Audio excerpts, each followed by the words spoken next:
Hi friends, ഇന്ന് ഞാൻ തയ്യാറാക്കാനായിട്ട് പോകുന്നത് ഈ ഒരു സമയത്തൊക്കെ നമുക്ക് രോഗപ്രതിരോധ ശേഷി കൂട്ടാനായിട്ടുള്ള ഗോൾഡൻ മിൽക്ക് അതല്ലെങ്കിൽ മഞ്ഞൾപ്പാൽ. അതാണ് ഇന്ന് ഞാൻ ചെയ്യാൻ പോകുന്ന ഐറ്റം. ഈ ഒരു ഗ്ലാസ് പാല് എല്ലാ ദിവസവും തയ്യാറാക്കി കുടിച്ചാൽ നമുക്ക് നന്നായിട്ട് രോഗപ്രതിരോധ ശേഷി കൂടാനായിട്ട് സഹായിക്കും. രാത്രി ഭക്ഷണത്തിനൊക്കെ ശേഷം കിടക്കാൻ പോകുന്നതിന് മുമ്പ് ഈ ഒരു ഗ്ലാസ് കുടിച്ചിട്ട് കിടക്കാൻ നോക്കുക. അപ്പോൾ അതിന് വേണ്ടിയിട്ട് ഞാൻ എടുത്തിരിക്കുന്നത് 1/2 ലിറ്റർ പാലാണ്.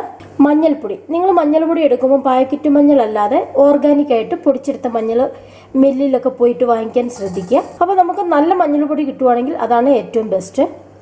1/2 ടേബിൾ സ്പൂൺ ചതച്ച കുരുമുളക്, നല്ല പൗഡറൊന്നും വേണ്ട. ഇത് ഒരു കഷ്ണം ഇഞ്ചിയാണ്. ഇഞ്ചി നമുക്ക് ഒന്നെങ്കിൽ ഒന്ന് ചതച്ചിട്ടിടാം, അതല്ലെങ്കിൽ ഒന്ന് ഗ്രേറ്റ് ചെയ്തിടാം. ഇതൊരു ചെറിയ കഷ്ണം കറുവാപ്പട്ടയാണ്. പിന്നെ നിങ്ങൾക്ക് മധുരത്തിന് പഞ്ചസാര ചേർത്ത് കൊടുക്കാം. അല്ല മധുരം ആവശ്യമില്ല എന്നുണ്ടെങ്കിൽ ഇങ്ങനെ തന്നെ കുടിക്കാവുന്നതാണ്. നമുക്ക് എങ്ങനെയാണ് തയ്യാറാക്കേണ്ടതെന്ന് നോക്കാം. ഞാനിപ്പോൾ ഒരു സോസ് പാനിലേക്ക് പാൽ ഒഴിച്ച് കൊടുക്കുവാണ്. ഇതിൻ്റെ ഫ്ലെയിം ഞാനൊന്ന് ഓണാക്കി കൊടുത്തിട്ടുണ്ട്. ഈ ഇഞ്ചി ഇതിലേക്കൊന്ന് ഗ്രേറ്റ് ചെയ്ത് ചേർത്ത് കൊടുക്കാം. നിങ്ങൾക്ക് ചതച്ച് ചേർത്ത് കൊടുക്കാനാണ് താല്പര്യമെങ്കിൽ അങ്ങനെയും ചേർത്ത് കൊടുക്കാം. ഈ ഇഞ്ചിയുടെയൊക്കെ ഒരു ഫ്ലേവർ നന്നായിട്ട് ഈ പാലിലേക്ക് ഇറങ്ങണം. അടുത്തായിട്ട് ഇതിലേക്ക് മഞ്ഞളും കുരുമുളകും കറുവാപ്പട്ടയും ഒന്ന് ചേർത്ത് കൊടുക്കണം.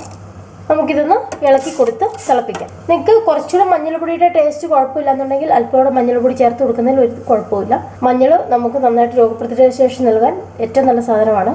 ഈ പാലൊന്ന് തിളച്ച് വരട്ടെ. ഈ ഒരു പാലിന് മധുരമില്ലാതെ നിങ്ങൾക്ക് കഴിക്കാൻ പറ്റുമെങ്കിൽ അങ്ങനെ കുടിക്കാം, അതല്ലെങ്കിൽ പഞ്ചസാര ചേർത്ത് കൊടുക്കാം. ഇതെല്ലാ ദിവസവും നിങ്ങൾ ഒരു 1/2 ഗ്ലാസ്സെങ്കിലും വെച്ച് എല്ലാവരും കുടിക്കണം. പടർന്നു പിടിച്ചുകൊണ്ടിരിക്കുന്ന ഈ മഹാമാരിക്ക് പ്രത്യേകിച്ച് മരുന്നൊന്നുമില്ല. നമ്മൾ ഇതുപോലെയുള്ള ഹെൽത്തി ഐറ്റംസ് ഒക്കെ വീട്ടിലുണ്ടാക്കി കഴിക്കുക എന്നുള്ളത് മാത്രമാണ് ഇപ്പോഴുള്ള മാർഗം. കുട്ടികൾക്കെ കൊണ്ടൊക്കെ ഒരു 1/2 ഗ്ലാസ്സെങ്കിലും കുടിപ്പിക്കാനായിട്ട് ശ്രദ്ധിക്കണം. ഇപ്പം ഈ പാല് തിളച്ച് വന്നിട്ടുണ്ട്. ഇത് ഞാൻ സിമ്മിലേക്ക് മാറ്റാൻ പോവാണ്. സിമ്മിൽ വെച്ച് ഒരു 3 മിനിറ്റ് തിളപ്പിക്കാം. ഇഞ്ചിയുടെയും കുരുമുളകിൻ്റെയും കറുവാപ്പട്ടയുടെയും ഒക്കെ സത്ത് ആ പാലിലേക്ക് ഇറങ്ങണം. അതുപോലെ മഞ്ഞൾപ്പൊടിയും ആ പാലുമായിട്ട് നന്നായിട്ടൊന്ന് ചേരണം.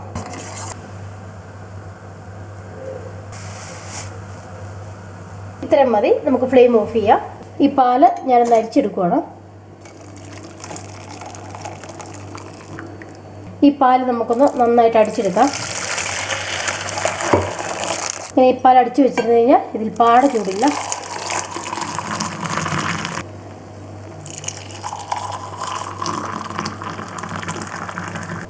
ഈ ഹെൽത്തി റെസിപ്പി നിങ്ങളെല്ലാവരും ഒന്ന് ട്രൈ ചെയ്ത് നോക്കുക. ഫീഡ്ബാക്ക് അറിയിക്കുക. മറ്റൊരു റെസിപ്പിയുമായിട്ട് അടുത്ത ദിവസം വരാം.